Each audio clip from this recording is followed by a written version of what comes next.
السلام عليكم ورحمة الله وبركاته. كلانتي wanaagsan khiyaartada daawanaysa idilkiin ba meel kasto aad joogtaan ku soo dhawaada barnaamijkii ugu horeeyay maanta oo Jimco wanaagsan khiyaaray mar kale taariikhdu waa 28 bisha June sanadka 2024. haddaba barnaamijkeena ugu horeeyay maanta Jimcaha waxaan idinku soo gudbin doonaa dhowr qodob oo muhiim ah. Xuutiyiinta oo la sheegayo inay weeraro cusub ka geysteen badda Cas. haddaba sidee wax u dhaceen war baan idinkaga hayaa iyo tafaasiil. waxaa soo kale barnaamijkan idinkugu soo gudbin doonaa doorashadii Iiraan oo maanta bilaabatay 4 musharax oo ishaya mid waa isbedel doon halka saddexda kalena kacaanka islaamiga ay daacad u yihiin. haddaba keebaa rajale oo soo bixi doona sidee xaaladu tahay barnaamijkan iyadana idinkugu faahfaahin doonaa. waxaa soo kale aan barnaamijka idinkugu soo gudbin doonaa Turkiga ciidankiisa oo sheegay in dunidu ay cagta saartay wadadii dagaalka saddexaad. Turkiguna waxay sheegeen ciidamadiisu inay diyaar u yihiin dagaal saddexaad. haddaba Turkiga muxuu arkay hageese uu gali doonaa qaanadee ayuu gali doonaa dagaal saddexaad marka ay bilowdo. haddaba iyana sheeko muhiim ah idinkaga hayaa. wararka ugu waaweyn waxaa ka mid ah Shujaaciya saakay halkee la kala maraya. maxaa soo kordhay taangiye cusub oo la gubay iyo dagaal faraha looga gubtay oo soconaya duqaymo dhan walba oo Israa'iil ay ka geysanayso Shujaaciya iyo deegaanada ka dhow. haddaba tafaasiisha wararkaasi oo dhan ayaan qaybtan ugu horeysa barnaamijyadeena maanta Jimcaha idinkugu soo gudbin doonaa. wixii warar soo kordhana inta aan barnaamijka ku jirno ayaan idin la wadaagi doonaa. kulanti wanaagsan khiyaaray meel kasto aad joogtaan ku soo dhawaada mar kale iyo mid ka mid ah barnaamijyadeena maanta oo Jimcaha aan idinkugu talagalay. Jimco wanaagsan waa barnaamijkeennii ugu horeeyay iyadoo qodobo muhiim ah ay noo soo socdaan. marka ugu horeysa waxaan ku bilaabayaa saakay saacadu markay ahayd 8 subaxnimo ayaa goobaha codadka lagu bixinayo ee wadanka Iiraan la furay iyadoo tartanka madaxweynaha uu soconayo. waxaana iskugu soo haray 4 musharax oo mid ka mid ah la leeyahay waa isbedel doon halka saddexda kalena ay yihiin muxaafidiin daacad u ah kacaanka islaamiga. haddaba doorashada waxay soconaysaa ilaa saacada magaalada Iiraan ay ka gaarto 6 maqribnimo ayay soconaysaa. marka wixii kale oo gudidu ku daraan iyo dheeraad iyo saacado waa suuragal. natiijooyinka ugu horeeyana waxaa la ogaan doonaa berito aroortii oo sabtida ah iyadoo markaa madaxweynaha la doortay uu la sheegi doono oo la sii sheegi doono. haddaba marka aan idin tuso sida ay saaki wax u socdaan. Iiraan ayaa waxaa ka bilowday codayntii la dooranayay madaxweynaha 9aad ee wadanka Iiraan. haddaba warbixintu way sii socotay waxaa leeyahay waxaa bilowday in dadka codadkooda ay dhiibtaan Iiraaniyiinta maanta oo Jimco ah. waxaana la sheegay in sanaadiiqda codadka lagu bixinayo ay dadka codkooda ku ridanayeen si ay u doortaan madaxweynaha 9aad ee soo maray taariikhda Jamhuuriyadda Islaamiga ee Iiraan. haddaba hogaamiyaha dhinaca diinta Ayatollah Khamenei ayaa ka mid ahaa dadkii codkooda dhiibtay saakay markii la furay goobaha codaynta. wuxuuna codka ka dhiibtay fagaaraha la yiraahdo Xuseyniya al-Imaam al-Khomeini ee ku yaala magaalada Tahraan ee caasimadda wadanka Iiraan. haddaba hawsha ku saabsan codaynta ayaa waxay bilaabatay saacadu markay ahayd 8 subaxnimo waxaana la soo gabagabayn doonaa xilliga magaalada Tahraan marka ay saacadu tahay 8:10 ama 6 maqribnimo haddii aanay gudidu waqti dheeraada ku darin. waxaa la dooran doonaa ama la kala dooran doonaa waxaa la dooranayaa madaxweynaha 4 sano ee soo socota. waxaana la sheegayaa in looga baahan yahay si uu u guuleysto qofka soo baxaya 50 lagu daray hal ama 51 inuu helo si uu ugu guuleysto wareegga koowaad. haddii la waayo afarta musharax midkood inuu la yimaado 51% waxaa dhici doonta in labada ugu sarreysa ay isku soo hari doonaan oo markaa wareeg kale oo codayn ah la aadi doono oo maalmo kale loo ballami doono sheekadaas waa tahay marka madaxweynihii sagaalaad ayaa la dooranayaa kadib markii allah u naxariistay madaxweynihii Iiraan uu shil diyaaradeed ku dhintay waa la socotaan marka hore 8 musharax ay ahaayeen 2 musharax waxaa ka reebay gudidii doorashada iyo waxa kan 6 isku soo hartay 6dii 2 way tanaasuleen way iskaga hareen 4 soo hartay 4 marka waxaa la sheegayaa 3 isku qaanaday ku jiraan waxaa la yiraahdaa muxaafidiin qolada dhanka u janjeerta wadaadada diinta ee wadanka maamula hal qofna waa islaaxi waxaa la yiraahdaa qofka isbedelka raba in wax uu la bedelo raba oo xaaladda siday hadda tahay wax in lagu daro isbedelo la sameeyo raba marka waxaa leeyahay ninka isbedelka raba rajo badan ma laha inkastoo 3 muxaafidiinta ah ay aad u loolami doonaan waxaana ugu cadcada leeyahay in isagu ahaan jiray ciidanka ilaalada kacaanka madaxdu ahaan jiray marka sheekooyin badan socda laakiin natiijada ugu horeysa ee hordhaca waxaa la ogaan doonaa caawa saqda dhexe ama ilaa berito subax sida ay xaaladdu noqoto ayaanu markaa idin la socodsiin doonaa iyo cidda madaxweynenimada 4 sano ee soo socota Iiraan ku guuleysata inta badan marka waa inaa ogaanaa madaxweynaha Iiraan muhiimad intee leeg ayuu siyaasadda Iiraan ku leeyahay madaxweynuhu waa idaari maamulka iyo waxa kan iyo shaqada iyo hawshaas uu qaabilsay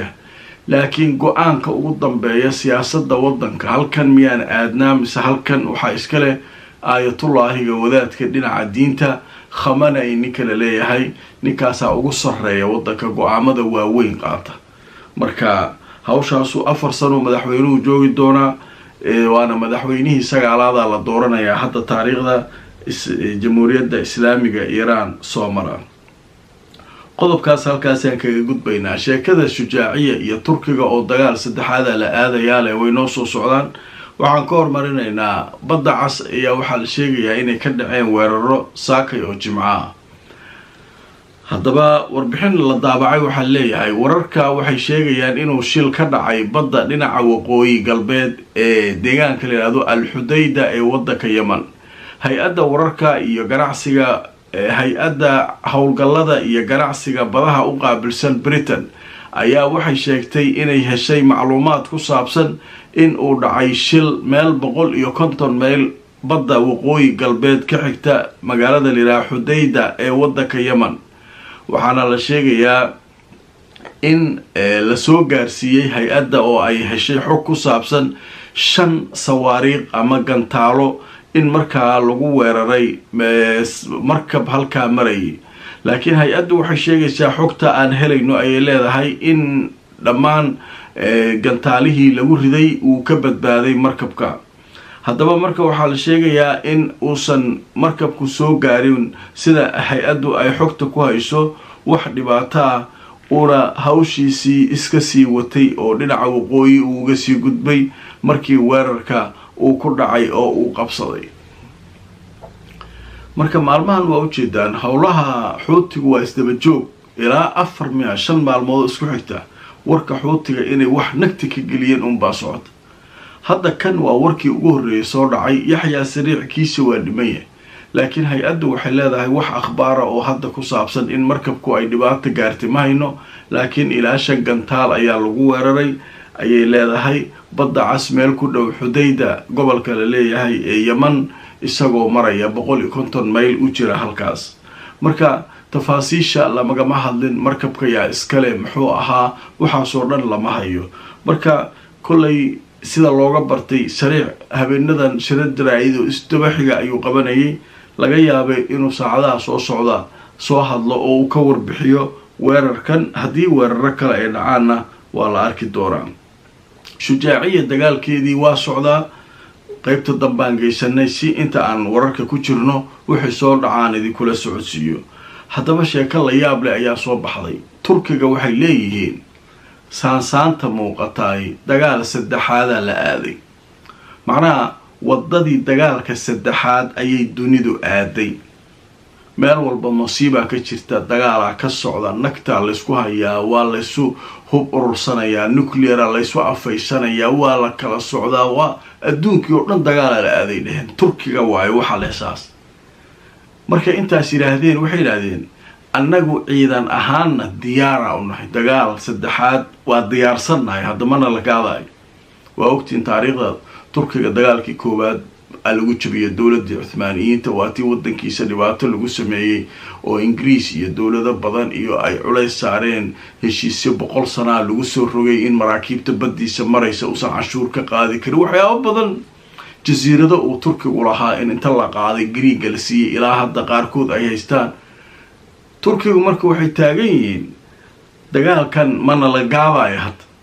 dagaal saddexaad hadduu bilowdo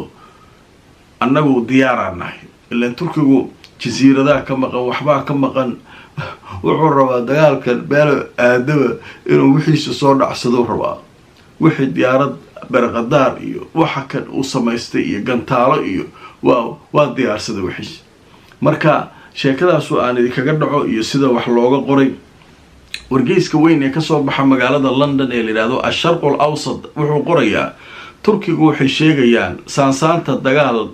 caalami ah oo cusub inuu markaa bilaaban doono. waxayna yiraahdeen ciidankeenu isagu waa u diyaar dhammaan wax kasta oo dhaca, haddii dagaal dhaco iyo haddii kaleba annagu ciidan ahaan waa u diyaarsannahay ayay yiraahdeen turkiga. haddaba wargeyska warbixintan uu sii waday wuxuu leeyahay ciidamada turkiga waxay sheegeen inay diyaar u yihiin dhammaan wax kasta oo yimaada oo la filan karo, natiijo kasta. waxayna sheegeen in xaaladdu sida ay hadda ku socoto ay cagta saartay waddadii dagaalka saddexaad. waxaana ay sheegeen in dagaal saddexaad iminka xaaladiisu ay aada u dhowdahay, saansaantuna ay halkaa aaday.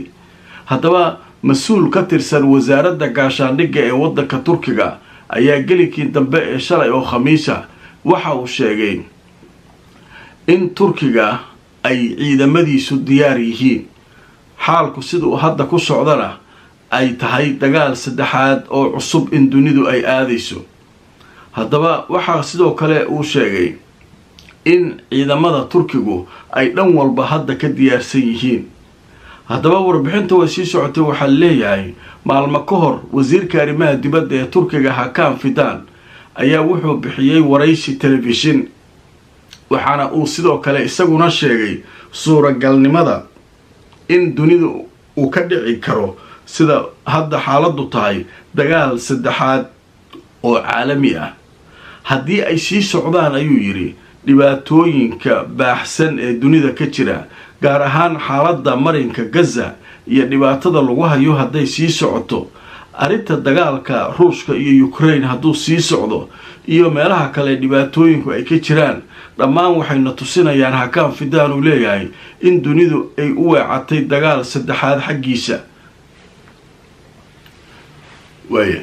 marka waa arkaysaa turkiga wuxuu leeyahay markaan wax walba qiimaynay, xaaladdu sida tahay aragnay, dunidu dagaal saddexaad ee aad waqti uu bilowdaba dagaalkii saddexaad hawshiisii la galay. marka anaga haddaan turki nahay diyaaraan nahay, mana la gaadi karo. ciddii ku fakaraysay bal turkiga diyaar ma aha iyo diyaaraan nahay yaan la isku kaana soo halayn anaga. marka waxaa la isweydiinaa dagaal saddexaad hadduu dhaco sida ay hadda hawsha ku socoto may ku sii soconeen mise isbahaysyadii way burburayaan. dad badan marka hadda waxay saadaal ka bixinayaan, waxay leeyihiin NATO inay burburto ayaa laga yaabaa haddii uu soo laabto Donald Trump.